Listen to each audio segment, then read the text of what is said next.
White House, the bilateral lunch has just begun. We're going to get a little look inside and let's listen to President Trump here. See if we can get this done. This was long ago into the Biden administration. I came here and we inherited this, and we'd like to see if we could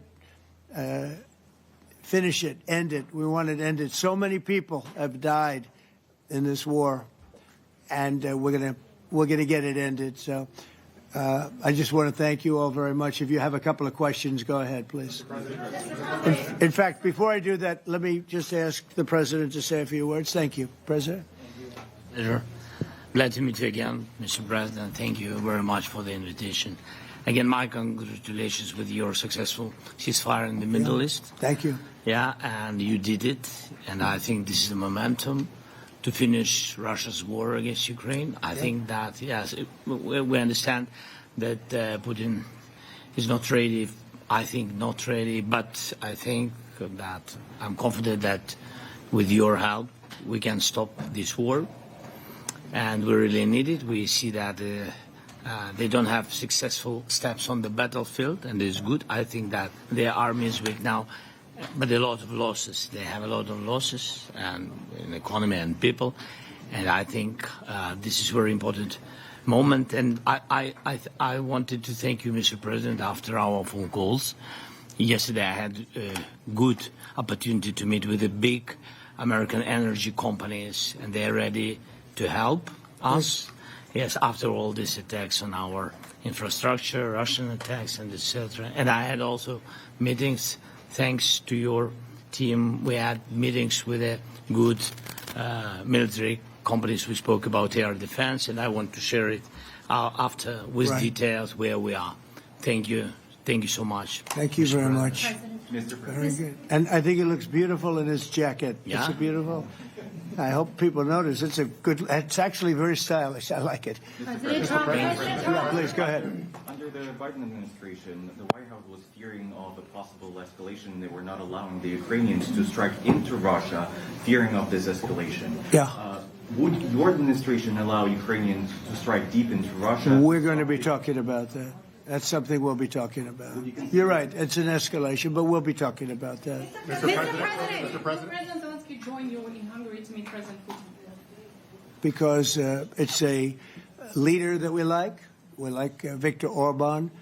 He likes him. I like him. It's a country that's a safe country. Done a very good job. He's been a very good leader in the sense of running his country. He doesn't have a lot of the problems that other countries have. And so we've decided that we'll be going to be with Viktor Orban, and he will, I think he'll be a very good host. President Trump, President Trump, President Trump, right here. It's President Trump. Hungary, yeah. We're doing Hungary, yeah. With Putin, trilateral meeting, or is it just you and Putin? To be determined, but I would say most likely it's going to be a double meeting.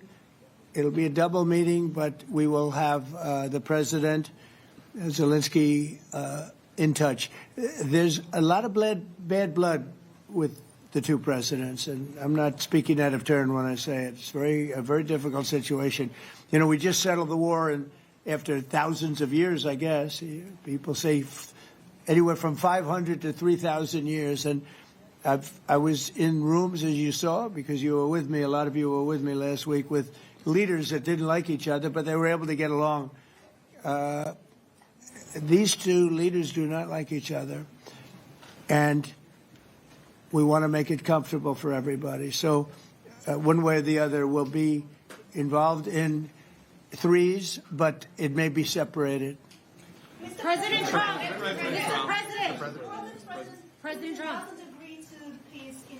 We'll see what? Where are you from? From Ukraine. He actually had a Okay, good. with me. Good, yeah. What if Mr. President Putin doesn't agree to peace in Hungary? What do you do then? Do you have... Well, let's see what happens. I mean, you know, what if? I think he will. I think that President Putin wants to end the war, or I wouldn't be talking this way. I think he wants to end the war. I spoke to him yesterday for 2.5 hours. We went through a lot of details. He wants to get it ended. I think that President Zelenskyy wants to get it ended. Now we have to get it done. President Trump, Kara Sarah Castronova from Lindell TV, and although I love asking you questions, today my question is for President Zelenskyy of Sure. Ukraine. Go ahead, please. Thank you. Our President Zelenskyy, President Trump, just brokered a peace deal in the Middle East that all Americans, both sides of the aisle, are very proud of. But to meet that deal, both sides had to make concessions. Our president has stuck out his neck in many ways to make a peace deal for your war as well. What specific concessions are you willing to make to end this war with Russia? Will you give up joining NATO? Americans have foreign war fatigue, and our president, as he said, we need our Tomahawks too. To me. Yes, you, President Okay. Zelenskyy. Thank you What very much. concessions will you That's some question, right? So many Thank questions you. in one. Thank you very much for your question. First of all, I think we need to sit and speak. The second point, we need ceasefire. Even now, you see in the Middle East, it's very difficult to hold ceasefire. Everywhere, in every war, it's very difficult. We want peace. Putin doesn't want. That's why we need pressure on him. We will speak with President today what we need. We understand what we need to push Putin to negotiation table. And as I said previously, so we are ready to speak in any kind of format, bilateral, trilateral, doesn't matter. Matter just peace. This is important. And we don't speak about NATO or NATO. For Ukrainians, it's very important. It's our decisions of allies to decide where we are. But are you willing to give up Yes, but joining the NATO? most important thing for people in Ukraine, which are under each day's attacks, to have really strong security guarantees. NATO is the best, but weapon is very important. Allies on our side is very important, and between us, for us, bilateral security guarantees between me and President Trump is very important. I don't know, we didn't speak with details about it, but this is the most important document because the United States is very strong. Sir, President Trump, you are the middleman right now, hoping to end this conflict. Who is doing a better job negotiating, President Zelenskyy or President Putin? I think they're both doing a great job in that sense. We have to get it done. We've got to take some of the hatred of each other. You know, they don't like each other. I say that in front of President Zelenskyy, but I say it in front of President Putin too. They have tremendous bad blood. It's really is what is holding up, I think, a settlement. I think we're going to get it done, and we have to make it long-lasting. As I said in the Middle East, everlasting, right? Everlasting. And the Middle East is a much more complicated situation. You know, we had 59 countries involved, and every one of them agreed. And it's, you know, it's sort of amazing. Most people didn't think that was doable. This is going to be something I really believe that's going to get done. I had a very good talk yesterday with President Putin. I think he wants to get it done. And President Zelenskyy, right behind you. When we were in Israel with President Trump earlier in the week, we heard a lot about the difference in diplomacy between President Trump and President Joe Biden before him. What do you see as the biggest difference in diplomacy between President Trump and President Biden? President Trump has a big chance now to finish this war. President Biden now is not the president, so he doesn't have a chance to finish this war. And President Trump is really showed for the world that he can manage ceasefire in the Middle East, and that's why I hope that he will do this, and we will also have such big success. For Ukraine, it's a big chance, and I hope that President Trump can manage it. I would say the biggest difference is one is extremely competent, and the other one is grossly incompetent. Sir, a few weeks ago in New York when you two met, you said that you think Ukraine could ultimately take back all the territory that it's lost so far. Do you still think that's the case, or do you think there'll have to be some sort of You swap never of know. territories? Look, you know, war is very interesting. You never know, do you? You just never know. With war and peace, but you never know. Are you ready? Please. Russia calls Tomahawk supply to Ukraine as an escalation, yet it continues using similar cruise missiles like Caliber. And Yeah. even Who are you with? Who are you with? You're Ukraine? Yeah. Good. But Russia continue even using the cruise missiles and also nuclear-capable ballistic missiles in Ukraine since 2022. So do you consider providing Ukraine with the Tomahawk or similar missiles as an opportunity to equalize the possibilities of Ukraine and Russia and push Moscow to the negotiation Yeah. table? Sure. We're going to be talking about that. That's why we're here. Okay? Fair question. Exactly as he told you to say it. But we're going to be talking about it. Okay? Yeah, please. Mr. President, message to India and Hungary, who is still refusing. You said India and Hungary? That's an interesting. And Hungary India and Hungary. It's an interesting combination. refuse to stop buying Russian oil. Well, India is not going to be buying Russian oil anymore. And Hungary is sort of stuck because they have one pipeline that's been there for years and years and years, and they're inland. They don't have sea. They don't have sea. And I spoke with the very great leader of Hungary, and they are, it's very hard for them to get oil. I understand it. Hungary's in a very interesting position because they can't have ports. They're surrounded by land. So we'll see what happens there. But India will not be buying oil from Russia. And they've already de-escalated, and they've more or less stopped. They're pulling back. They bought about 38% of the oil, and they won't be doing it anymore. Mr. President Trump has been helping you in achieving peace in Ukraine. Who has? First Lady Melania Trump Yeah. has been helping in returning abducted Ukrainian children from Russian captivity. President Zelenskyy, do you appreciate those efforts? How do you assess them? And did you ask her to step in and to help you? No, she wanted to do it. She's felt very strongly about the children, and she's done a really good job, I think, in bringing it to the fore. We have a lot of children involved. Now, it's some people say it's 20,000, and some people say it's 300. There's a big difference between that, so nobody really knows. But she felt very strongly about the children. She thinks about the children all the time. President Trump, if you okay Tomahawks to Ukraine, what's going to happen if the United States is in a conflict and we need the Tomahawks? Do we have enough? That's a problem. We need Tomahawks, and we need a lot of other things that we've been sending over the last 4 years to Ukraine. We've been, we gave them a lot. Now we have a different situation. We send it to the European Union. They pay for it and all that, and they have plenty of money.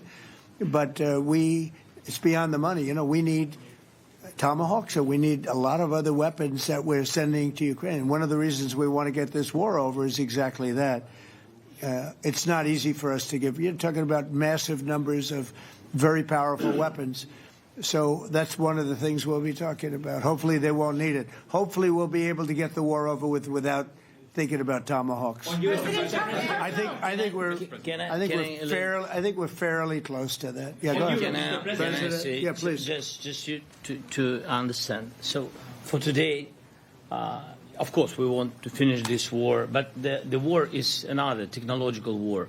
You don't use just Tomahawks. If you want to target a military goal, you need thousands of drones.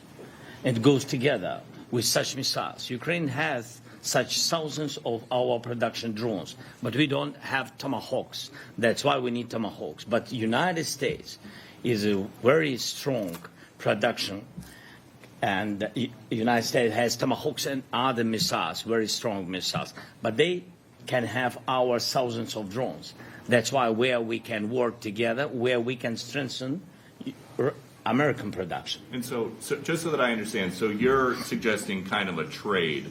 If President Trump okays Tomahawk missiles to help you launch... Yes, it's into about Russia, military goals. It's only about military goals. Right, but then you would authorize some kind of an exchange where... Yes, of course. The U.S. Yes, we have proposition. Yeah, we have brief proposition with our drones. President Trump, I don't mean to be brokering an arms deal here, but is that something that you would be interested in, Ukrainian drones? We are, yeah, we would. We have a lot of drones right now. We build our own drones, but we also buy drones from others, and they make a very good drone. I mean, drone warfare has really come to the fore over the last couple of years because of this war. I will say, There's nothing like the jets. You know, we knocked out a lot of drones in Israel. We were knocking them out for Israel, and we were doing it with extremely fast and powerful jets, following the drones and knocking the hell out of them. So, you know, we know a lot about the drones, and we know a lot about the great jets, the great ones. The ones, well, and the B-52s, which were totally they were stealth. They were undetectable. So we have a lot of different weapons. And, you know, I have an obligation also, though, to make sure that we're completely stocked up as a country, because you never know what's going to happen.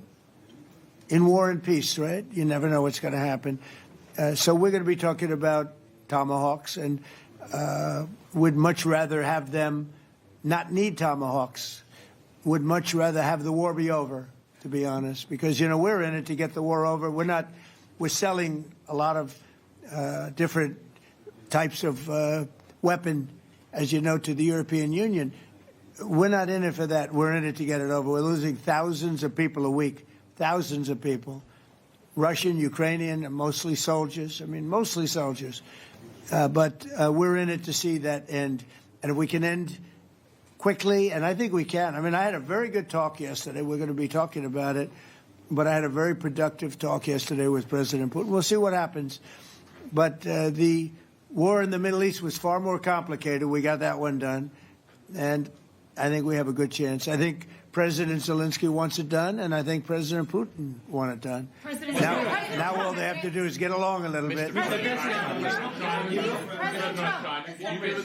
you give us an update on the trade negotiations with China, or perhaps Secretary Bessent? Yeah, I will, and I'm going to let Scott do that. But I think we're doing very well. I think we're getting along with China. China would like to have something. As of this moment, we'll be meeting in a couple of weeks. We'll be meeting in South Korea. You think myself. Will go forward? I think so. It looks like it's going forward. I think so. They want to meet. We like to meet. I have a very good relationship with President Xi, and we're going to see what happens. But, you know, for years we were taken advantage of by China very badly. We were losing hundreds of billions of dollars a year to China. We really built their military, if you think about it. The kind of money that presidents allowed to be lost to China was just insane.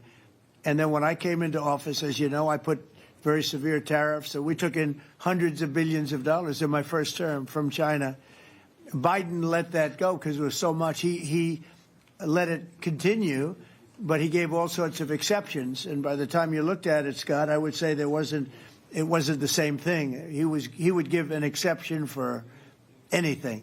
If you got up and went out to dinner, he'd give you an exception. So it wasn't the same thing. But I put on very serious tariffs, and we took in hundreds of billions of dollars.